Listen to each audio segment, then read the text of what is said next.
Hi students, St. Bergman's Higher Secondary School, the Center of Excellence and Enrichment, welcomes you to the Communicative English class. In today's class, we are going to talk about when to use passive voice. I will show you 4 situations. We prefer to use the passive rather than the active voice.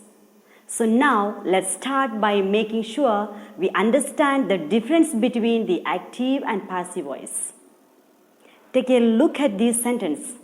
Albin kicked the ball. That's in the active voice. And the passive, the ball was kicked by Albin. Now notice the both of these sentences are saying the same thing. That is, the meaning is the same. It's just the expression that differs. We are going to split these sentences into 3 parts. The agent, actions, receiver. Let's start with the action in both of these sentences. The action is kick. So the basic word is kick. The agent is the person or thing that does the action, and that is Albin. In both sentences, the receiver is the person or thing that receives the action. In this case, the ball receives the kick. So the receiver is the ball. Okay? So now, what is the major difference between the active and the passive voice? If you look at the active voice, you see the sentence starts with the agent and the receiver is always in the end or in the background of the sentence. So we can say that is in an active voice sentence, the major focus is the agent. While the passive voice sentence, the focus is the receiver. And you notice here that the agent has been pushed to the background or to the end of the sentence. Sometimes we can even leave out the agent if it is not important. Also notice here the verb be, this was the just verb be in the past tense. We put the verb be here to show that this is the receiver, not the agent. This is very important in the passive voice. Okay, so now we know that if we write or say a sentence in the passive voice, that's because we want to focus on the receiver and we don't want to focus on the agent. In what situation might we do that? In one situation is where the agent is less important. Let me give you an example. There is a hotel near my house. It's very popular hotel. But there was one problem. The problem was the hotel looked very old. But recently I learned they renovated the hotel. Now the hotel looks really good. So we can say they have renovated the hotel. Now soon you hear the sentence, you might realize that's not the best way to say it. Because giving too much focus on the they, because we say they have renovated the hotel. We don't want to do that. We want to focus instead the hotel and the renovation. So we write it in the passive voice. The hotel has been renovated. It is in the present perfect tense. So writing has been. Now notice here there is no mention of the agent. In our original sentence, we said the ball was kicked by Albin. We mentioned the agent, but here there is no agent, and that's the advantage in the passive voice. If you are not interested in the agent, you can leave out the agent. So our final sentence, the hotel has been renovated. And now we could say the hotel has been renovated by them. But that would really not be necessary because we are not interested in that information. The second situation where we use passive is where the agent is unknown. So let's say that somebody stole my watch last week. Somebody stole my watch last week. Now we know that some thief or some pickpocket pinched my watch. But we don't know who is that person is. So we can say that the agent is unknown. That the person doing the action is unknown. So we can write the sentence as, my watch was stolen last week. This is in the passive voice. And once again we left out the agent. The reason is that the agent here is unknown. So we are focusing entirely on the watch because after all, the watch is more important to me. My watch was stolen last week. And the third situation where we prefer the passive is where the agent is obvious. Let's say that the police found the thief who stole my watch and the police arrested the thief yesterday. I will reread the sentence in the passive. The thief was arrested yesterday. The thief was arrested yesterday. And now, obviously, this sentence focuses on the thief. But also, when I tell the thief was arrested yesterday, you know immediately that it was done by the police. Because only the police can do that. Only police can arrest the people.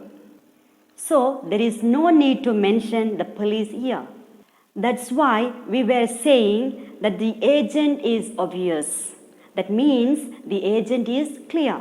And anyone hearing this sentence can immediately guess who did this action. So we can leave out the agent.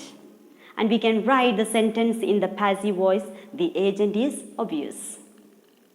And in the final situation often preferred to use passive is when we want to develop a topic like this example. Harry Potter is a fantasy novel.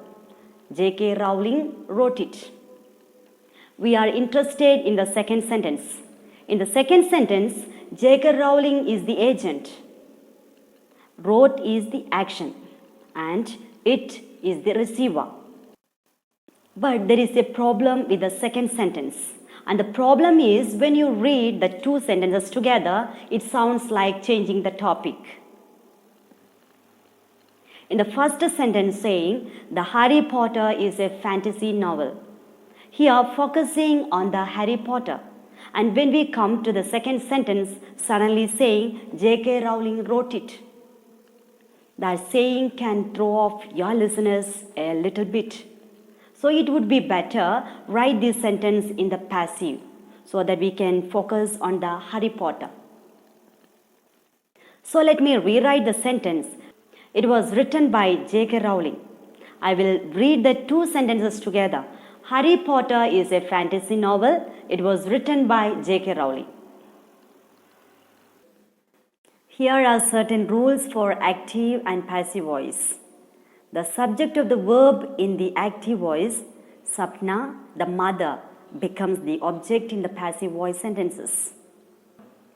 It is a thumb rule that main verbs becomes the past participle form.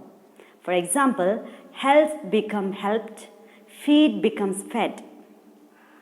An auxiliary verb be, is, are, was, were is added before the past participle according to the tense of the verb. Generally, by is used before the object of the passive voice sentences. Now let's see voice and tenses. In the present tense, active voice, I write a novel. And changing into passive, a novel is written by me. A novel is written by me. And the structure is subject plus auxiliary verb plus past participle of the main verb plus by plus object. And present continuous. Active voice, I am eating breakfast. I am eating breakfast. And changing into passive voice, the breakfast is being eaten by me. The breakfast is being eaten by me. And the structure is subject plus auxiliary verb plus being plus by plus object. And the past tense. Active voice, I invited you to the party. And changing into passive voice, you were invited by me to the party. And the structure is subject plus be plus past participle plus by plus object. And questions in the active voice. Did you show me the dress? And the passive, was I shown the dress by you? And next, past continuous. The active voice, I was playing video games. I was playing video games. And changing into passive voice, The video games were being played by me. And the structure is subject plus auxiliary verb plus being plus past participle plus by plus object. And next is past perfect tense. The active voice. You had done the work. You had done the work. And changing into passive. The work had been done by you. The work had been done by you. And the structure is subject plus had plus been plus past participle plus by plus object. And the future tense. Active voice. He will play the match. He will play the match. And changing into passive, the match will be played. And the structure is subject plus will be plus past participle plus by plus object. And next, future continuous tense.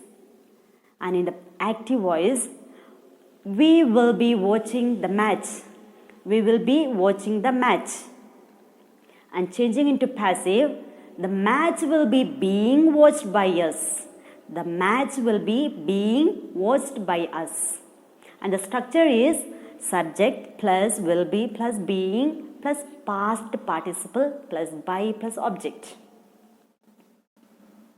Okay, the more you practice, the more you will understand the idea of changing active to passive and passive to active voice. So dear students, I request you all to practice, understand the idea of changing active to passive and passive to active. Let's meet again in the next class. Until then, bye. Thank you.